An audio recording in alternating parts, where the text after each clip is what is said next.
Every week, the Payne family cuts straight to the real financial story. The one question, Bob, everyone's asking is, are we in an artificial intelligence bubble? You've been through boom and bust. What do you think? No hype, no myths. Just what actually matters to your money. Does feel very similar to what we experienced in the 90s. Where are we, though? Are we in 1995, 1997, 1999? Listen to the Pain Points of Wealth on the Red Apple Podcast Network. The left versus the right. Entertaining and informative on the Red Apple Podcast Network. Good afternoon, everyone. David Patterson here with you from 3 to 4 o'clock. It was very interesting to hear Steve Moore say right at the end of his show that 60 to 70% of the money that is distributed from Obamacare do not go to patients. 60 to 70%, go to the different agencies that money would have to go before it would get to a patient. So that was a good way, I thought, to start out the show. And I want to see if my broadcasting partner agrees with me. Good afternoon, James.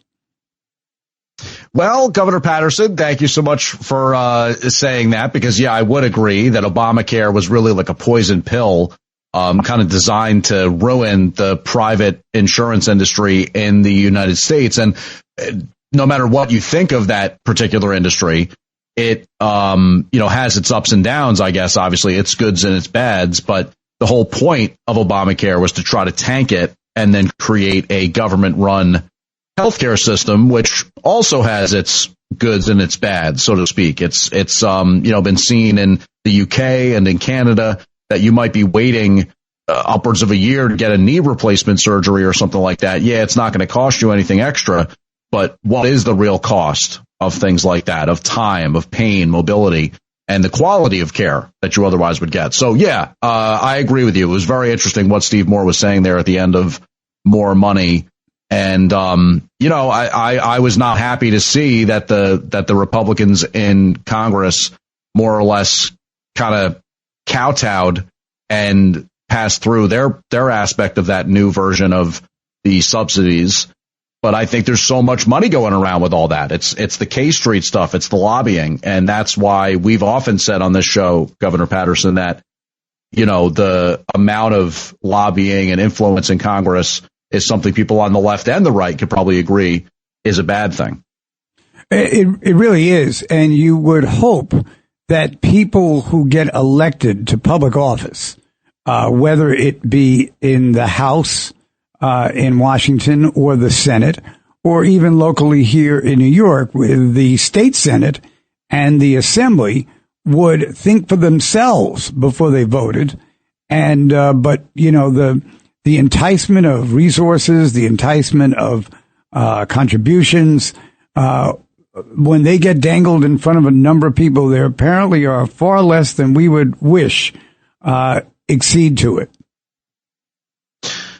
And I also think that there's probably some sense of, amongst Republicans right now, a desire to maybe push back on any aspect of this that could grow the government. So if you are sliding away from those extended Obamacare subsidies, are you greasing the skids in some ways? I think something also Steve Moore was talking about toward more of that government-run healthcare. And just imagine what that's going to mean in terms of the potential for fraud with various clinics that'll get set up. And we've already seen that within the last couple of weeks in the sector in Minneapolis, but also in things like child care and adult care and meal preparation.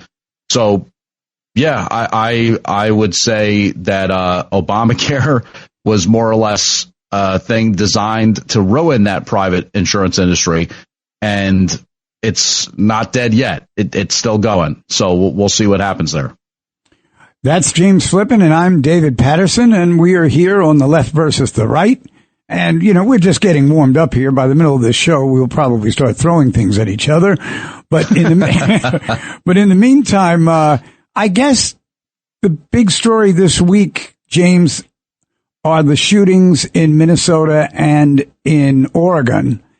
And, and particularly the one in Minnesota, because in Oregon, I think that when the police shot at those individuals, they were asking for it, where they were.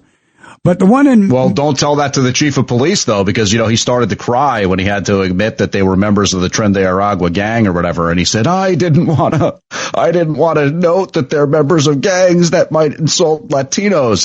Which is such a stupid argument. It's so stupid. It's like, what makes you think that just because there happen to be Latino people living in Portland, that they're going to somehow shed a tear for 2 Tren de Aragua people that get arrested? It's just so... I don't know. It's the worst of that virtue signaling stuff. But no, please continue, because I think you're right. The bigger one and the more controversial and widespread one in terms of discussion is the Minneapolis shooting. And the first thing I thought about when this occurred was that the officer in question had been hit a few months before and had a pretty serious injury, and was out for a while and, had just come back. And I would say, just as a human being, if that had happened to me, I would probably be a little quicker on the trigger than if it hadn't happened to me. And, so I think that's an interesting point, because I wanted to ask you in terms of, there's a lot of different areas this discussion can go in terms of the ongoing immigration enforcement debate, the interactions with police and what that is or isn't supposed to be and what that's going to lead to. The one that I think the left, I was going to joke at the start of the show with all the stuff that's going on in Minneapolis and Portland, that we should almost call off the fight with the left versus the right, because the left is losing its mind and being so destructive right now that no one with a rational brain could really be in support of like what's going on, especially in a place like Minneapolis. But I think that the issue at hand at least can be debated and discussed. And I certainly wanted to ask you in terms of the representative of the left, because it's the one thing I've kind of been thinking about a little bit, is that too short an amount of time for somebody, because I think it was 6 months ago that this ICE agent was dragged and suffered injuries that resulted in 30 stitches and, significant, some sort of wound at the least, obviously a significant laceration or maybe bad bruising, you'd assume, stuff like that. So that's not a long time to then be back out in the field, arguably, because, you're obviously recovering in some portion of that time. I just thought I'd ask where you came down on that. If 6 months is too short an amount of time for somebody to be back in the field enforcing, if they went through that type of incident and presumably could face that threat again. I think it might have been. I think that even, police officers are tough, and all of them are. And I think this gentleman's first wish when he started to recover would be to get back out there and, get right back in the water, so to speak. Mm-hmm. And, but sometimes we're not always as aware of how internally we're really feeling, and how in a situation that escalated, such as the one that cost the woman who was driving the car her life, in a situation like that, he might have, in his mind, seen the car hitting him and wanted to defend himself. Okay, so then let's take it to the actual incident itself.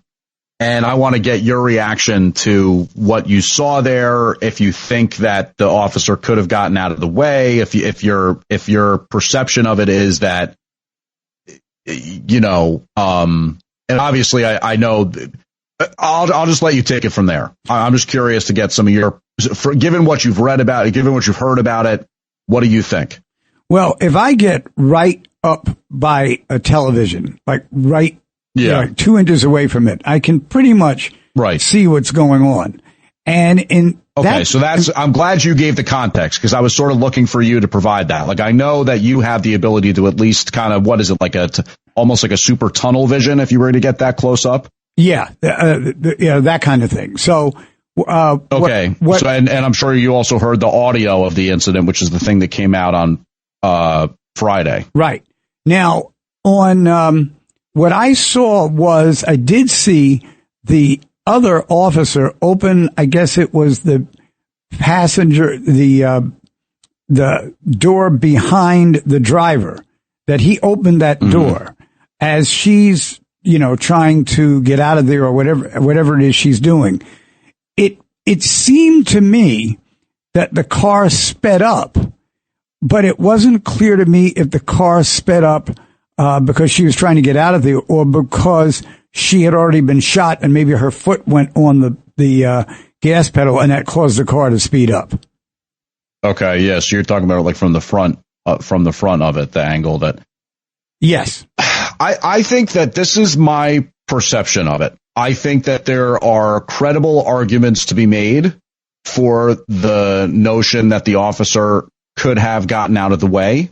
I also think that the angle that I saw, which I think was taken from the second floor of like a home on that street, and somebody filming the incident on their cell phone from a decent distance, but you see the sort of contact with the officer's hip and the front of the vehicle. And that's right around the time that the gun is, first of all, I think out, and then the round is fired that goes through the windshield. And I don't know what the kill shot was. I'm not sure if anybody knows that yet, except somebody who's doing an autopsy or is privy to that data, because there were obviously some other shots that were fired through the window immediately thereafter. That's another area of debate right now. The fact that there were those two shots fired through the window kind of after the fact, where I think experienced law enforcement professionals will tell you, well, once you start to fire, it's not like you kind of just immediately fire and watch to see what happened and decide if you're going to fire. It's not like in a video game where it's like, oh, wow, I think I got them with that one shot. You tend to fire several rounds because they shoot to kill. In other words, that's the whole point. The threat that he would have been under, or thought that he was, perceived himself to be under, is what drew that response. So it's touchy. It's definitely difficult. I think that, it's to put it to you this way, Governor Patterson, this is my sort of overarching conclusion on the whole thing. This is exactly what happens when you play politics with stuff like law enforcement. So the fact that these sanctuary cities exist to more or less purposefully drive a wedge between local cops who, by definition, police, the term police, they're policing things like protests. Hey, you can stand here. You can't stand there. Behind this line, please. Oh, you know what? You guys are being a little bit loud. You're being a little obnoxious. Let's turn it down a little bit. This is how police operate in terms of the barrier of the law that they are between certain things and the community. And what ICE are trying to do, what immigration agents are trying to do, is they're a hammer. They're carrying out the simple and very basic idea that immigration law exists. And if you're here without the proper authority, especially while breaking other laws, we're going to kick you out. Sorry, you don't have a right to be here, and you're also doing other bad stuff. Get out. So that's the whole point of ICE. And the people don't like it because they see it as something that's xenophobic or against immigrants or whatever. So they go out there and protest. You need police to be somehow involved and being a barrier between. The one thing that nobody can say about that video is that there clearly weren't any cops around. No cops around. No actual blue uniform cops. And why is that? Because in a place like Minneapolis, they've more or less decided it's okay to play politics with that kind of stuff. It's not a problem. The cops are more or less Democrats. Sorry. Yeah, they're Democrats, so we don't get involved in that kind of thing. You guys, good luck. Good luck on that icy street while you're trying to control these, maniac people who are stopping in the middle of the street. Don't look for us to provide any help, because that's not going to happen. That's how we do it in Minneapolis. So you play politics with stuff like this, and Renee Good is dead as a result of that. That's really the overarching conclusion that I would draw from this whole thing. It certainly has been a problem, and actually on January 6th, it actually almost worked the other way because the people who you would think would be sympathetic to the police were ignoring them. But certainly in this situation, I think just the whole idea of protesting, it's the kind of thing that needs to be put together carefully and with the health and welfare of the protesters and those who are there to make sure it doesn't get out of hand at the same time. But James, I want you to reflect on that. We're going to take a little time out here and have a word from our sponsors. This is what keeps us on the air. And it's the left versus the right with David Patterson and the one and only James Flippin. We'll be back right after this. The left versus the right on the Red Apple Podcast Network.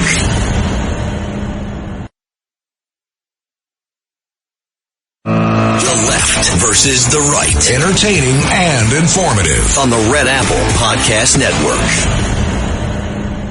Well, now that James Flippin has had 2 minutes to reflect on the just incredible remarks that I made a little while ago, and it's now his turn.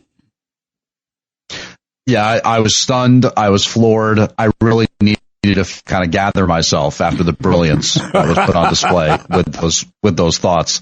And as a result, I would say this. I do think that you're right to say that there needs to be a coordinated effort behind kind of enforcing the right to protest and assemble and peaceably do various things to get your message across. But protesting is not the same thing as obstruction.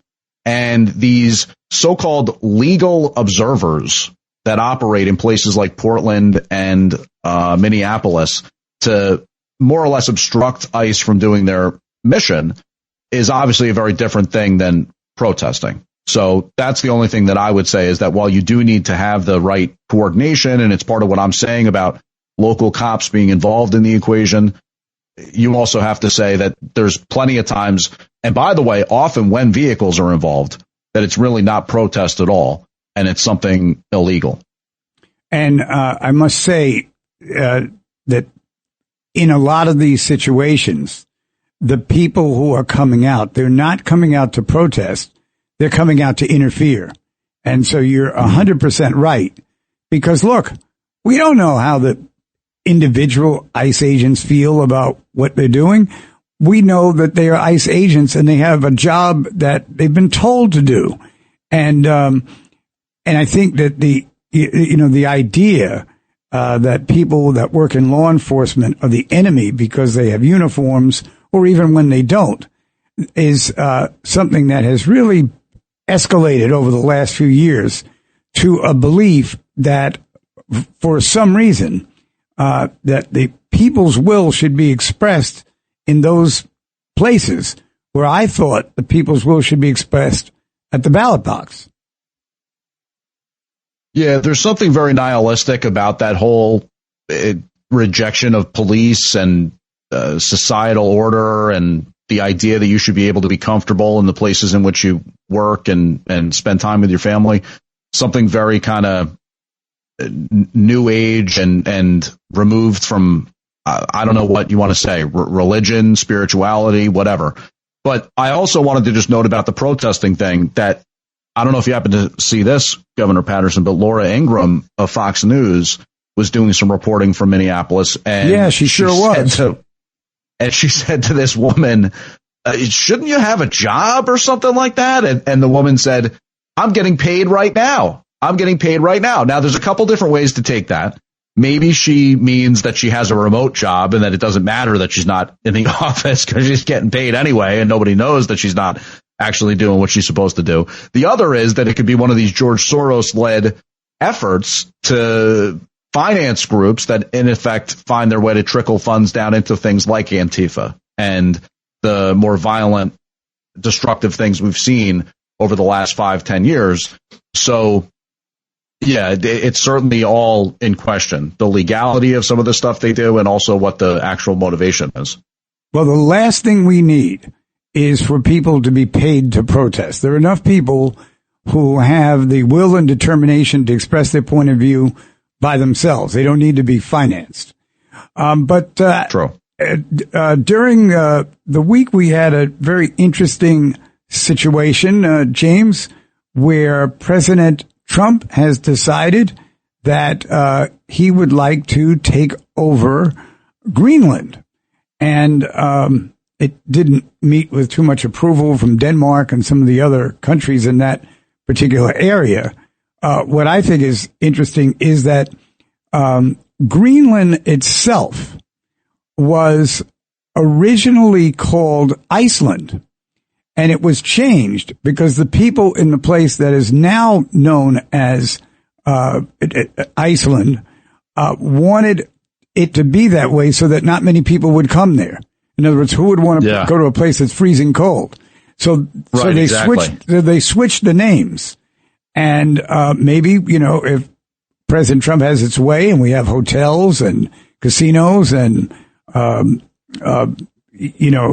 bigger government and all that kinds kind of development.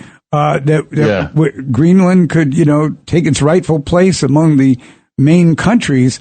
But if you ask me what I actually think of it, I don't know if I think anything about it because it was just such an obtuse statement that just made into the atmosphere, which I just didn't really understand what he's getting at.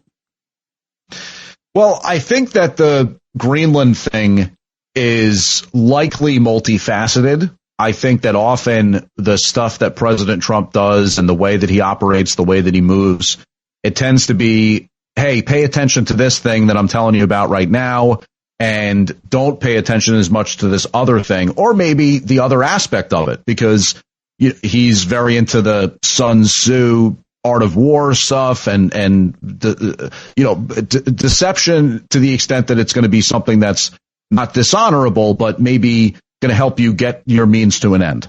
So with regards to Greenland, I don't really know. I've read different things. I've heard that because there's less ice in the Arctic Circle, that there's a more strategic aspect of Greenland in terms of Navy and the ability for adversaries to maybe take advantage of that. And that's why the national defense aspect of it is brought up.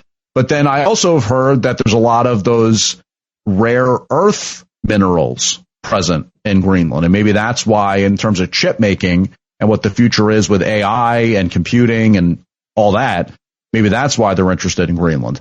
So I don't know. I don't know what to make of it. What I was thinking is that since there are only 12 people that live there, and it's pretty much true, by the way, that the United States could have a relationship with Greenland where there would be, they obviously do have some rare metals, and that might be something we're interested in. It could certainly increase communication.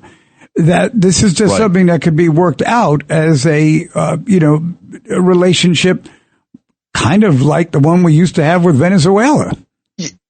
Yeah, I mean, I think that that's a good point. I think that the truth is something like that is a lot more realistic. I would imagine that there's something that could be negotiated where it's a 100-year ground lease or 200-year ground lease or something like that, allowing the U.S.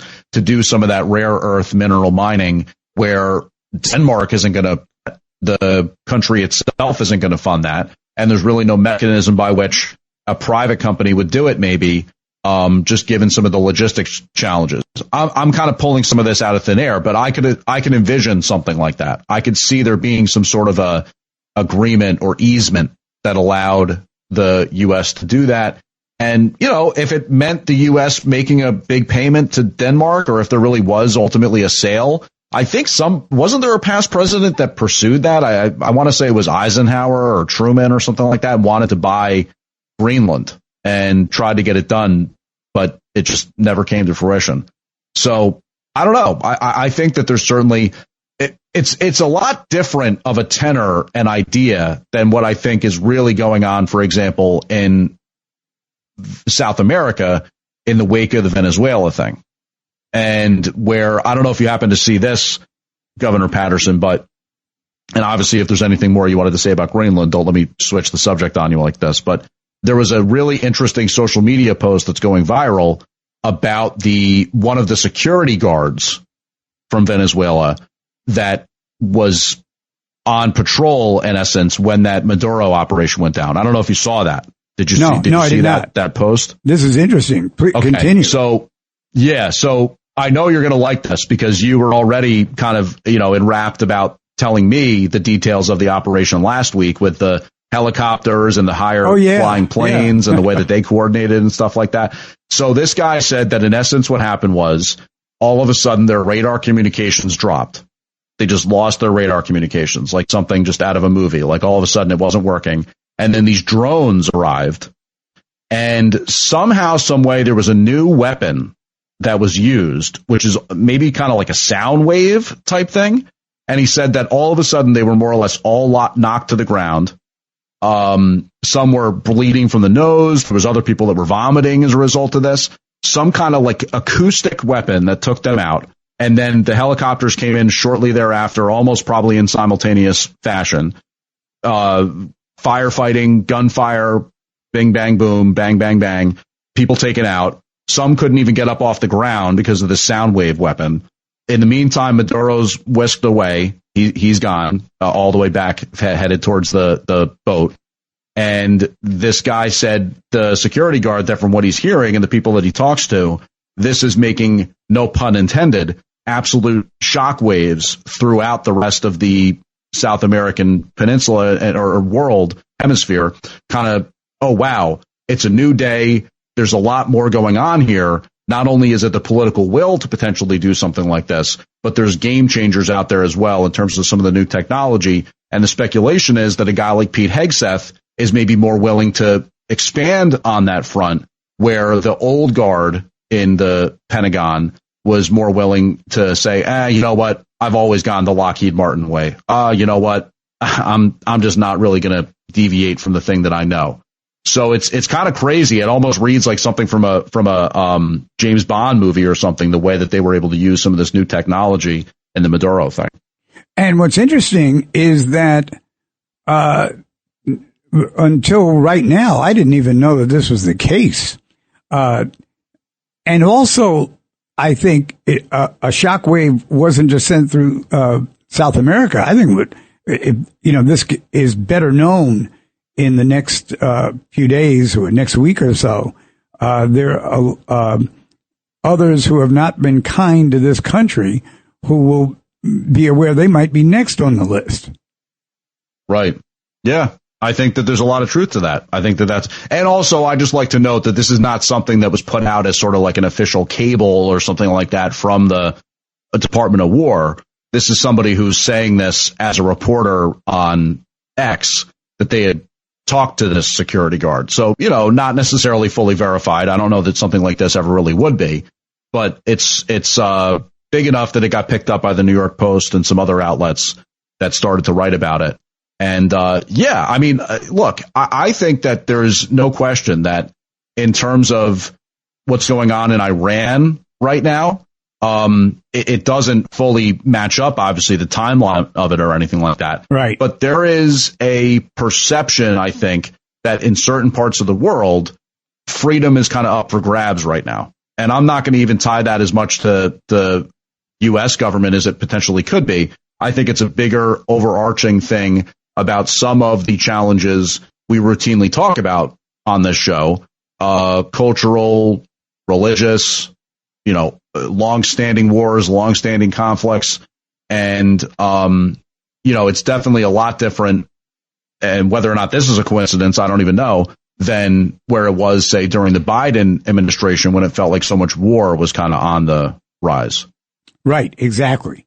Now, we talked earlier about the police in Minneapolis and that situation. And, we tried to make the point that there is, some respect that the police should be given, even if you're not liking what they're actually doing.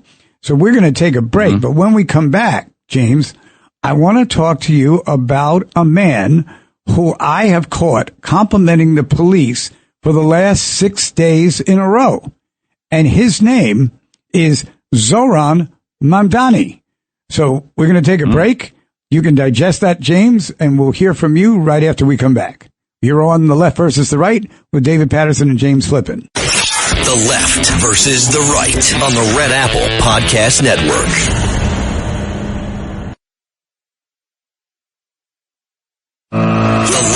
Versus the Right. Entertaining and informative on the Red Apple Podcast Network. We're back on The Left versus the Right, and we have a cliffhanger that I'm going to get to the bottom of with James Flippin. And it is, James, that last night I was watching the news and there were 2 incidents where individuals had weapons. They weren't guns, but they were facing down some police officers who were trying to subdue them. And they both wound up getting shot. And Zoran Mamdani, the new mayor, had announced that he wants to double down on his idea to have a mental health hotline so that if you saw this kind of thing happening, or if you yourself were suffering and thought you were going to do something, that you could call that hotline and get some help. And that was among other situations. The night before, I saw him talking about how one of the suspects, this was the incident in the hospital, was, as he put it, making it far more difficult for the police officers. I didn't hear him say anything like that in his campaign going back to March, April, or May of last year. Is Zoran Mamdani still in charge, or has he decided to make a shift and move a little bit more to the center?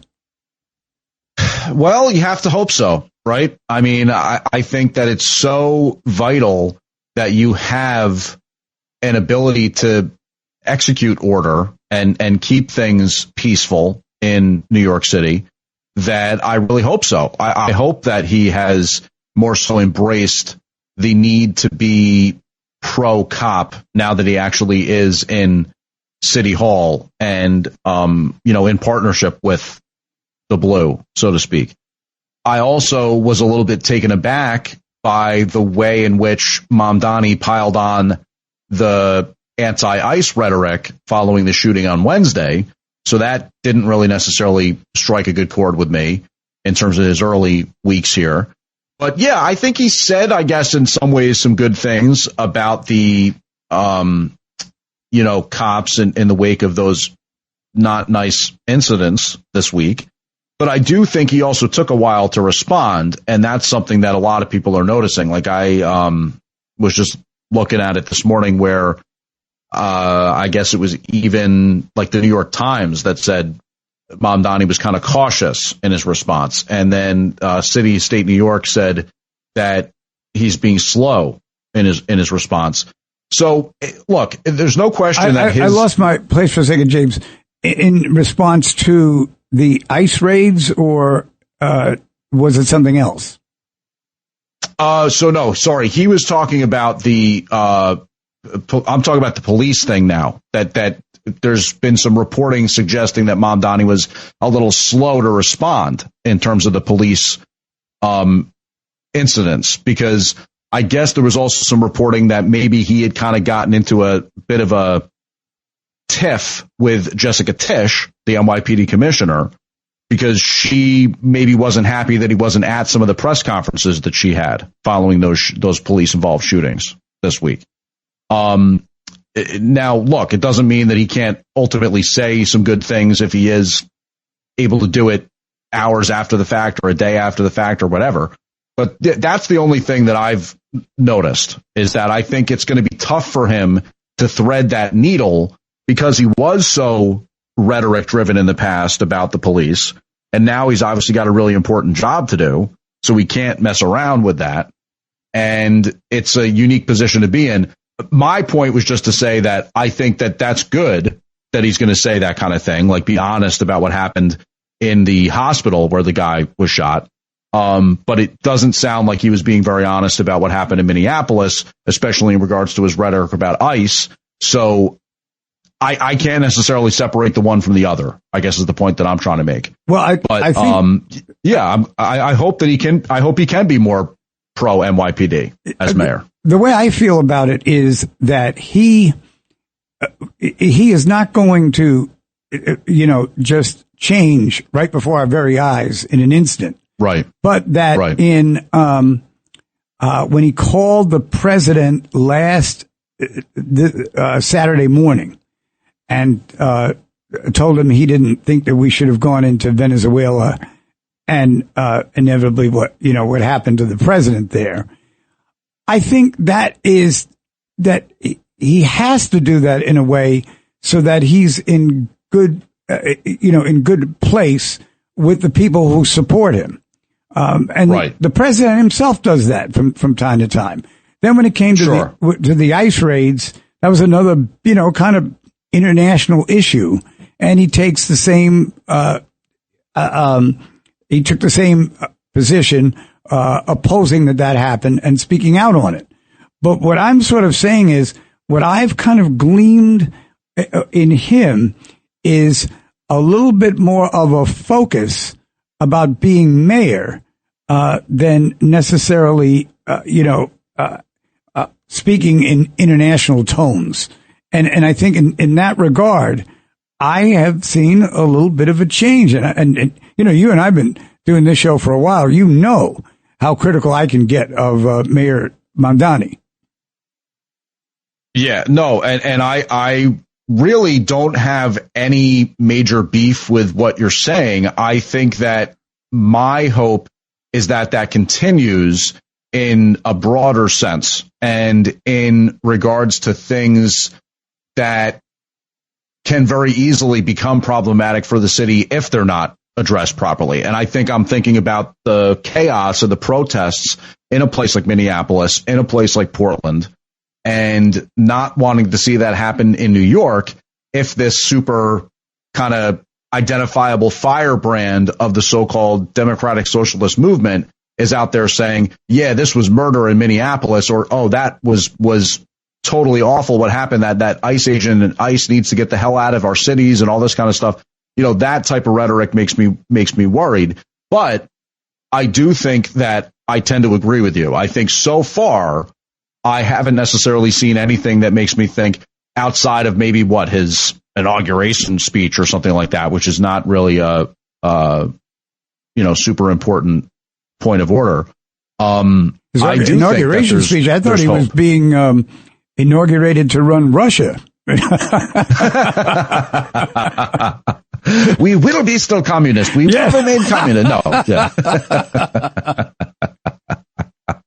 Yeah. Yeah. No, but I think that, look, there's a lot of stuff going on right now that's frankly pretty concerning. And thankfully, I would say the worst of it is far from anything Mayor Mamdani's involved in. Like, I don't know if you saw this woman down in Philadelphia, Governor, Rochelle Bilal, who's a sheriff down there, more or less saying, oh, ICE is going to get, arrested for doing their job, or I'm going to do something to stop ICE. And the Philadelphia DA, Larry Krasner, sort of striking a similar tone. On the flip side, Chicago's police superintendent, Larry Snelling, was very firm in saying, look, ICE is law enforcement. They're doing a job.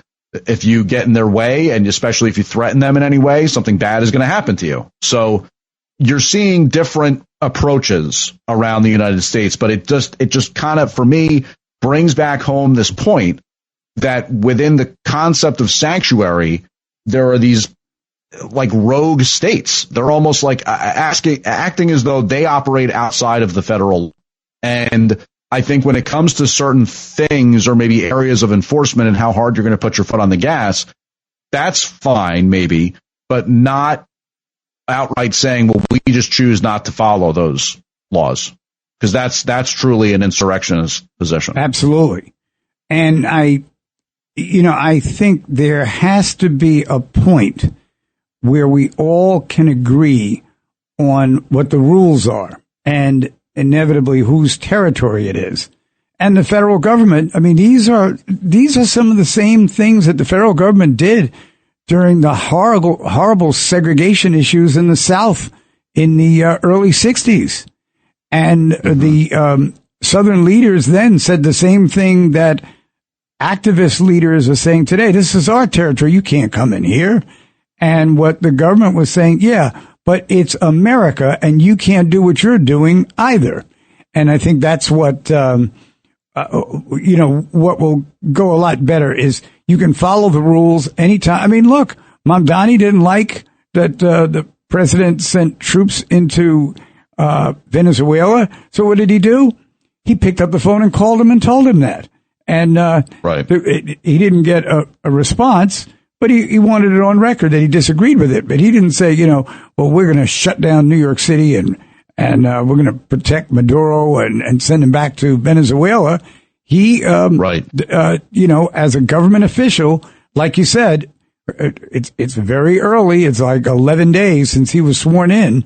But there's been maybe a sense of what the leadership really means when it happens to you.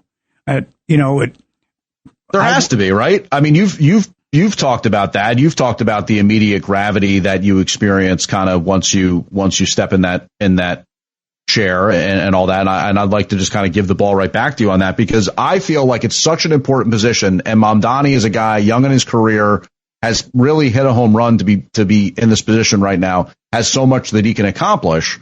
So I hope he looks at it that way. Yeah. There's just this feeling. It's kind of like a feeling of loneliness when all of a sudden, and it happened to me, all of a sudden you're making all the decisions. And I'm like, oh, wow. So, James, what are some of the other things that are concerning you as you related to them? You didn't get a chance to go into any detail. Well, I mean, this ongoing situation with you said concern just in general, or you mean in terms of Mamdani? Oh, I meant in general. Yeah. Well, I think that the Minneapolis thing is really just very concerning because it's not lost on me that so much of this stuff continues to happen in Minneapolis, in Portland, in even, let's say, Los Angeles to an extent, with the big riot that we had once ICE got going sort of closer to the start of Trump's second term. There are coordinated efforts underway to have these, again, disruptive, stop ICE from doing their job, stop the federal law from being able to be enforced, create chaos, create disorder, force somebody like a Renee Good into the position where she's going to become a martyr, because that's what the Democrat Party needs right now.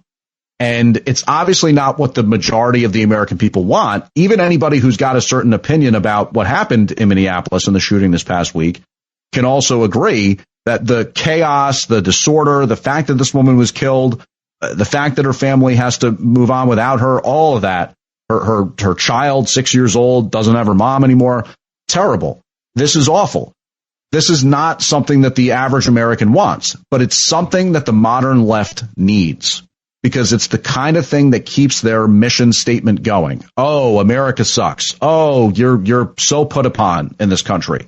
The police have their foot on your neck. Well, maybe you shouldn't be out in the middle of the day zigzagging your minivan down the street, stopping these cops from doing what they're supposed to be doing.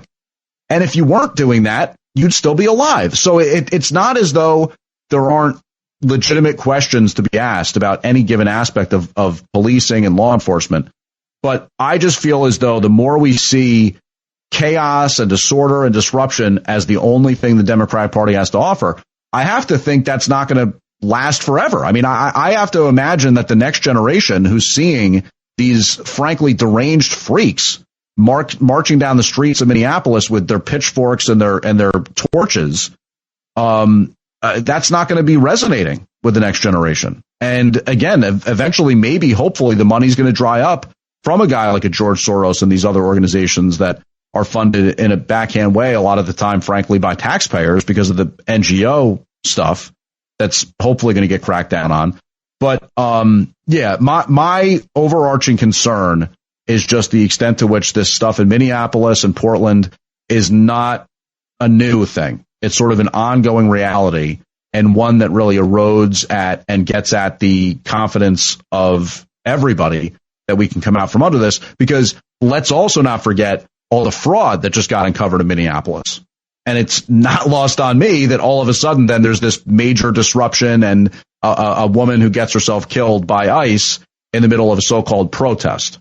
So that's my perspective on it, is that I still have my worries about, just the ongoing reality in some of these super far left cities where even the cops kind of feel like they're seems like they're almost in on it. And we love the police here at 77 WABC. We back the blue. But I mean, this police chief in Portland who started crying because he had to admit that they're gang members that were involved in this. I mean, what are we doing here? What is this? Now I've heard it all, James. You have completed my mission on this planet, because I don't think I'm ever going to hear anything that is wilder than what you reported a little while ago and repeated again. So when we come back, I want to follow up on what you just said from the point of view of a Democrat who has, many struggles with Republicans, and we agree to disagree, and sometimes we disagree very vehemently. But I want to tell you how this socialism uprise has made me feel over the past few months. So we're going to go to a break. James Flippin is here. He is just delighted to be on the show, and I'm delighted that I'm on the show. We'll be back right after this. The Left versus the Right on the Red Apple Podcast Network.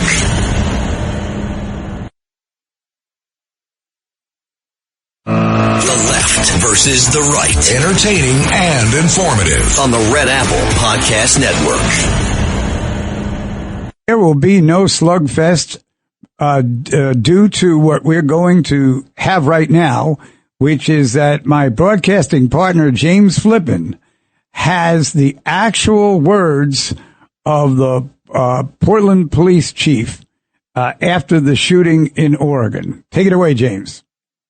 Yes. So thank you, Governor Patterson. First of all, not to bury the fact that I want to hear about the rise of socialism through your eyes after we do listen to this audio. So we'll tease that that's still to come before the end of the program here. But this is audio from Bob Day, who is the Portland chief of police. And he broke down in tears yesterday, there's no other way to say it, while confirming that 2 illegal immigrants who had been shot by a federal agent had suspected ties to a gang. And I believe it's the Tren de Aragua gang. So I could be wrong about that, but I think that's the gang. And also just a little bit of an audio preview before we listen to this, that Vinny in the control room, Governor, said it kind of sounds like Mark Levin. Which is true. I will say there's almost like a Mark Levin-ness to this. So let's listen to the audio now of Bob Day, the Portland chief of police. Take it away, Jonas. I want to speak for just a moment specifically to my Latino community.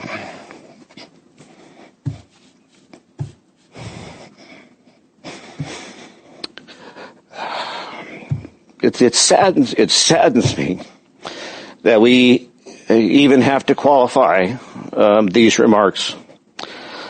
Because I understand, or at least have attempted to understand through your voices, your concern, your fear, your anger.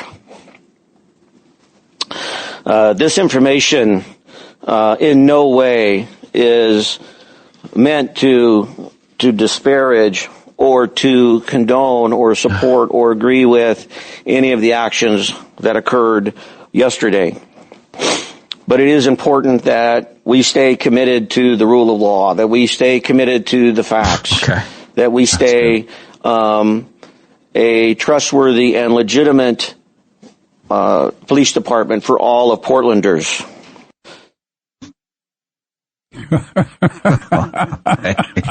I mean, at least he's committed to law and order. I mean, look, hey, as the chief of police, good to hear that he's still committed to the prospect of law and order. But anyway, thought that you would enjoy that. And you're right. It sounded like Mark Levin when we go past the end of the show, the weekday show at 6:06, and he starts calling up and crying and carrying on as he is known to do. And even extends it into the show sometimes. But that's true. That's true. But James, in fact, it was Bob Day, Portland chief of police. So, but Governor Patterson, you were going to tell us kind of your perspective. And, obviously we're all hopeful that Mamdani's going to sort of take that more centrist bend as he sits in the big chair. But what's your perspective on the socialism thing? Well, it's just that if you told me 20 years ago that we'd be having this kind of a conversation, I wouldn't have believed it. I mean, I thought that when Ronald Reagan was elected president of the United States, that it was like the worst thing that ever happened. I thought that, and then actually when he was running for re-election in 1984, and he was in a debate, and they told him that his time was up, and he said, "Oh, okay." And they said, "Well, Mr. Reagan, earlier you went over the line. That's why we had to stop you now." He says, "No, it's absolutely fine." And then they said something a third time, and I thought, anybody who apologizes 3 times in a row can't be a bad guy. And I really started to like him after that. But what I'm saying is now, it's a situation where you don't see people doing that. And one of the things I think I said to you last week was that when we went into Venezuela, if I was in position where I was holding office now or something like that, I would have congratulated the president, because everybody wanted Maduro out. They might have done it, a little more forcefully than some people thought, but it was a good thing. And I think what's happened with the socialism issue is it has so inculcated itself on our society at this particular time that we are forgetting about the other issues that prevail: poor housing, crime, unemployment, underemployment. I mean, there are so many things that we need to be working on and disagreeing on without acting as if our adversaries are hateful and despicable and want to destroy the country. Yeah, no, I totally agree with you. And I think that you're absolutely right about the Venezuela thing, because the thing I was thinking about last week that I don't think we ever got to was all those Colorado towns that were brutalized by Tren de Aragua, and these apartment complexes that got totally taken over by these gangs. I'm pretty sure they didn't shed a tear at the concept of Maduro getting arrested, because he turned a blind eye and in some ways facilitated a lot of the flow of that immigration. So, yeah, I think you're right. I think it's a sad reality that some of that still continues to be politicized. I'm shedding a few tears because the show is over, and I don't know it's the Portland Chief of Police. Yes. No. The show is over. It's been great doing the show with you. Oh, Governor Patterson, let me just say this, by the way, that I wanted to give credit where it's due, that the New York and New Jersey politicians are going to get these cell phones out of schools. And I think that's they did it in New York already. They're going to do it in New Jersey. I heard it during one of the reports here during the show. That's a good move. All right. Yeah. Good afternoon, everybody. From James and myself, we had a ball. We'll be back next week.